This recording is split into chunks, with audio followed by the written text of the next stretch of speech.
Good day guys, so ito na naman tayo sa ating spearfishing adventure. So muli, lalang naman tayo.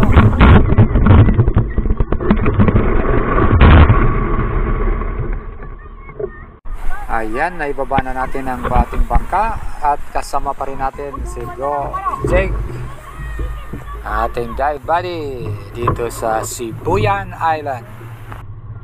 Shout out nga pala sa aking kumpare, paring Mac Joe Bontal, my spearfishing mentor, who is celebrating his birthday today. Bro, kumpare, happy birthday, more birthdays to come, God bless po. And shout out din sa lahat ng mga speros out there. So when we dive, please stay calm and relax, take it slow. Remember, safety is our first priority. Just enjoy every dive, equalize properly, and remember to go home safe to your respective family. Okay guys, papunta na tayo sa ating mga spots. So for today, we will be exploring new spots. Actually, nakadive na si Bro Jack sa mga spots na to, pero para sa akin, bago pa talaga ito eh. So, medyo excited na tayo sa mga spots na to. Sana sa araw na to, mabiyayaan tayo ng mga magagandang isda. So, ayan, medyo kalmado naman ang panahon dito. Kahit medyo habagat pa rin, pero kalmado sa area na to. Okay guys, so nandito na tayo sa bagong spot natin.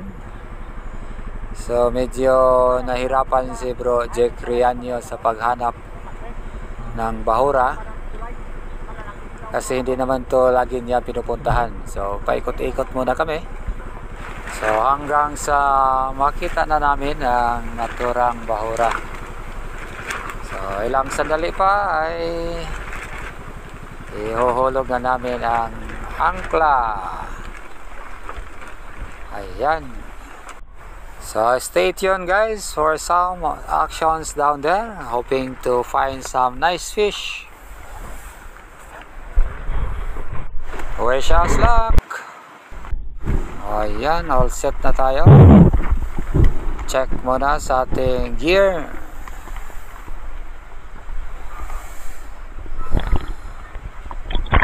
Safety rubbers.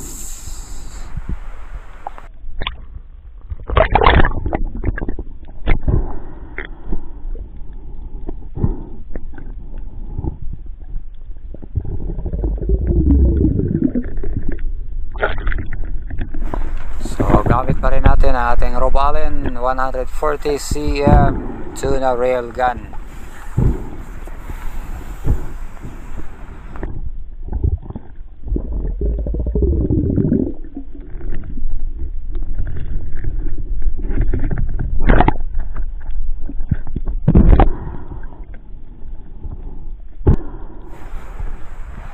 So once again, kasama natin si Bro Jake Rianyo, ating dive buddy. Naghahanda na siya sa kanyang warm up dive.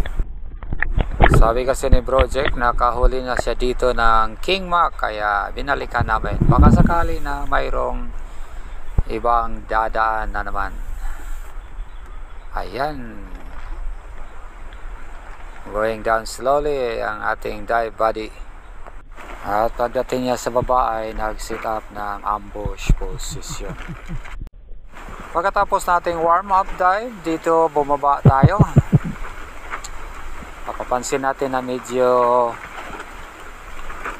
malabo ang paligid. So naghihintay tayo dito kung mayroong magandang target. Aangat na sana tayo nang may nakita tayong isang maliit na coral trout. Nilapitan natin ito, pero ito ay dikit sa isang coral structure, kaya hindi muna natin tinira. So hanggang sa makakuha tayo ng magandang angle, ayan. Pero bigla itong pumasok sa maliit na butas, kaya iniwan na lang muna natin. So after nating mag-relax about 4 minutes, so binalikan natin ang isda sa ilalim, ayan. At kinuha na natin ito. So isang maliit na coral trout. So yan po ang ating first fish of the day, coral trout.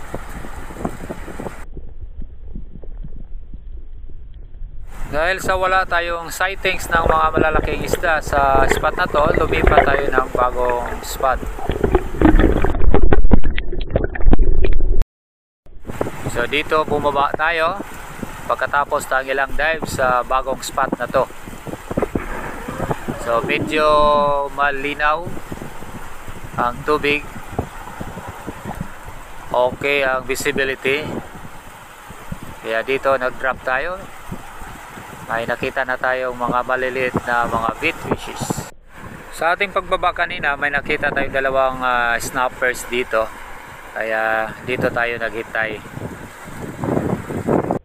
Makalipas ng ilang segundo sa ating paghihintay, mayroon tayong nakita sa bandang kanan na papalapit sa atin na isang magandang isda, at ito ay isang king mackerel. Ayan, tinira na natin sa pool mga lods.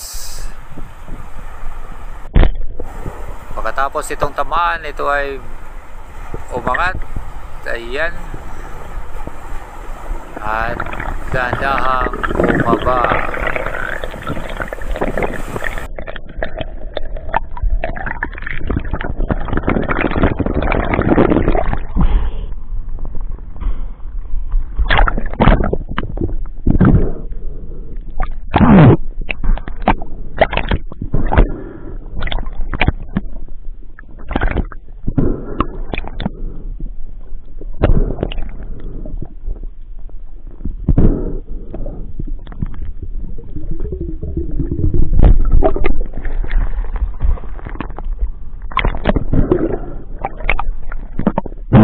Ayan, secure na natin ang ating king mackerel.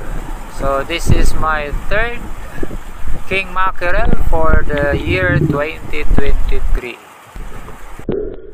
So this fish is only 5 kilos. So pwede na. Ayan, selfiehan muna natin para makita naman ang ating kagwapuhan.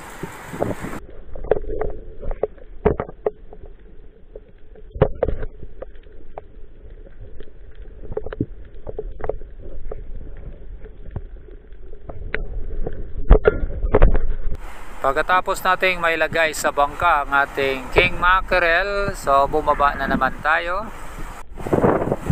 Same spot pa rin kung saan natin nakuha ang ating king mackerel. At dito muli tayong nag-set up na naman ng ambush position paharap doon sa bandang malalim.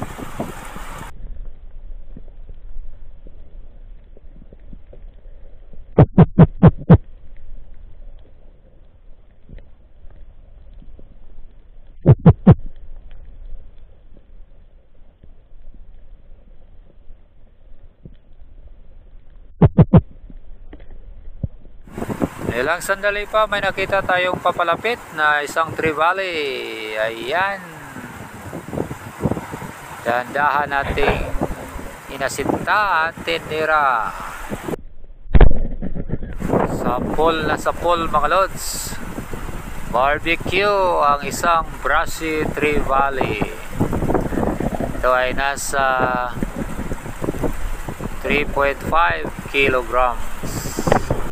So yun po ang last dive natin at pumunta na tayo sa bangka at doon ating nadatnan ng mga malalaking huli ni Bro Jake, dalawang brushy trevally. Ayan, ganda. At mayroon ding maliliit na ibibigay namin sa tutulong sa amin sa pagangat na bangka. So ito po ang aming combined catch of the day. Boundary na po. So So it's time to call it a day, guys.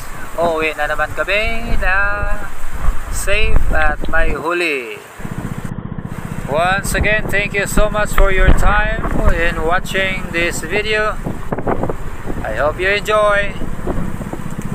Till next time, and still, this is Silent Hunter Bugoy, SD69.